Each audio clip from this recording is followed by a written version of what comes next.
So right as I was about to post this video, I found out, in fact, he did not request a trade per himself on Twitter.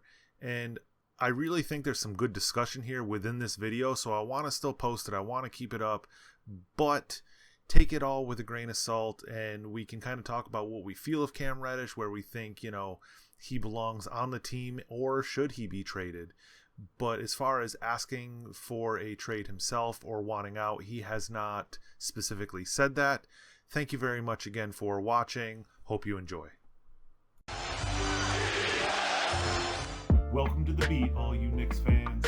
My name is Caleb. Hope you're having a fantastic day.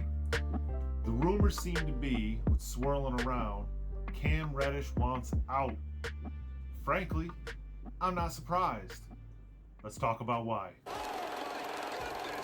Earlier today, Mark Berman from The Post dropped an article, and he stated in his article, "The Post has learned Reddish wants a change of scenery from New York after he was traded there in January and didn't initially crack the rotation to build confidence. An NBA source said Reddish is looking for a larger role. The Lakers have interest in the 6'8" Reddish and could be a part of a three-team deal with Mitchell." In regards to Reddish, when talking about Knicks fans, we seem to be so divided on this player. You have some people that think he should be starting over RJ, and you have some people that can't even understand why he's on the team. Personally, I'm somewhere in between. I don't think we ever got a proper look at the guy, and I think that kind of falls into a problem that Thibodeau himself created, the same problem why we didn't see Obi, the same problem why Emmanuel quickly sat behind Burks month after month after month. Reddish to me is kind of an enigma. But what do we know? What are the facts that we know? He only played as a Knick in 14.3 minutes per game. And honestly, that's quite a bit, especially seeing as for the first month, he barely got on the floor. Thibodeau didn't want him here. We have a lot of wing depth.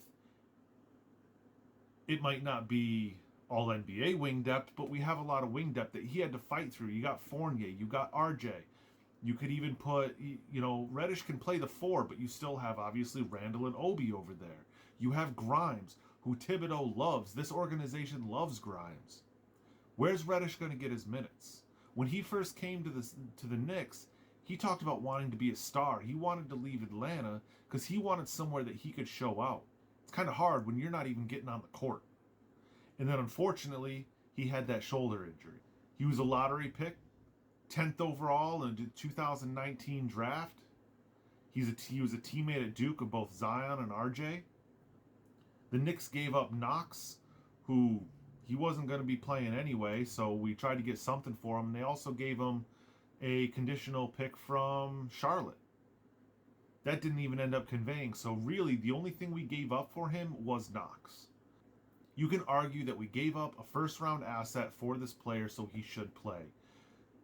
But that pick never even turned into anything of value. And I think the front office was just trying to get something that they could potentially use in the future. And the Lakers have shown that they want Reddish on their team. But why I say he's an enigma is he only played in 15 games for the Knicks. Only 15 games. He only scored 6 points a game, or averaged 6.1 points.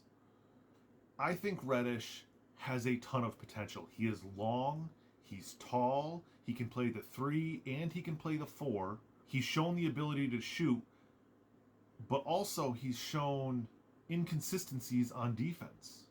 A lot of inconsistencies. He's can be over aggressive in the passing lane, which leads to his teammates having to pick up the slack. Sometimes on the offensive side, he can become very selfish and he won't pass the ball when he should be passing, and he'll try to make a bad shot. I don't know if he's just trying to prove to the coaches what he can do, or if that's his play style. But we haven't had a good enough chunk of time to really evaluate him.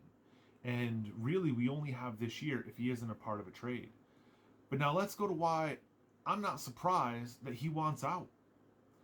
Since the moment he came to the Knicks, it's been a problem. He didn't play for almost a month. Almost immediately when he was traded, All the rumors, all the articles started popping up that Tom Thibodeau didn't want him here. Why did we trade for him? So then he has to fight and scrap and claw his way to get a few minutes a game until he eventually gets hurt.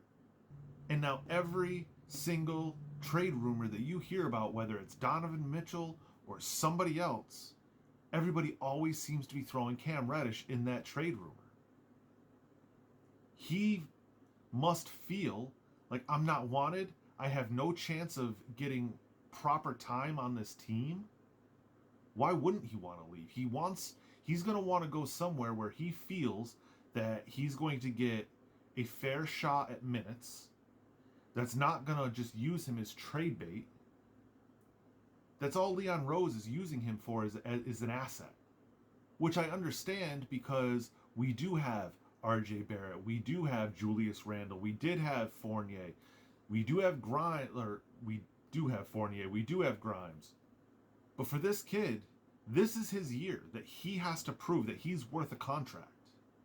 This is the year that he has to go out and show the NBA and show management, for whatever team he's on, that they should take a chance on him. And I know when he looks at this organization, he looks at the Knicks, where's he going to get his minutes to show that on a regular basis without hoping somebody gets hurt? Or hoping that maybe somebody gets COVID so he can get slotted in. As the team stands right now, he's a third option. And for somebody that is looking to get that contract, I'm not saying he's going to get a max or anything like that, but a contract. Give him a 2, 3, 4 year contract where he can be set. He can get that money. He can get paid. As a member of the Knicks, I don't see that happening. And I know that he has so much potential. I am not saying that he doesn't have potential. But if you look at this realistically, and you look at this, the way Leon Rose is building the team, and you look at the way that Thibodeau and the type of players that he wants, and the type of players that he really covets, the hardworking defense, the gym rats, that sort of player, unfortunately Cam Reddish is on the outside looking in. I think, given the opportunity, I think he can be a valuable player to a team.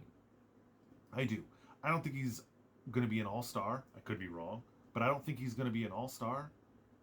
I don't think he has that level of drive and talent. He's got the ceiling to get there, but a lot of players do. And frankly, I hope he's able to be moved to a situation that where he can actually get a chance, because I don't see it on the Knicks. So if we're able to move him to, say, the Lakers, which is a place where his agent has ties, that we can send him in conjunction with maybe Julius Randle or Fournier going to the Utah Jazz, and we can get back a Mitchell and kind of free up some space that way for Obi Toppin. Obviously, this is a perfect scenario. We'd also have to give up, unfortunately, say, IQ or Grimes, which I really don't want to do. But any type of trade like this is going to hurt.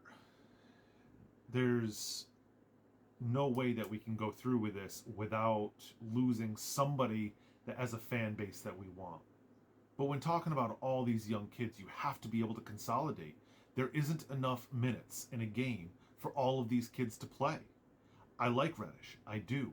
But when I'm talking about Obi, I'm talking about Grimes, I'm talking about Barrett, I'm going to play them ahead of Reddish.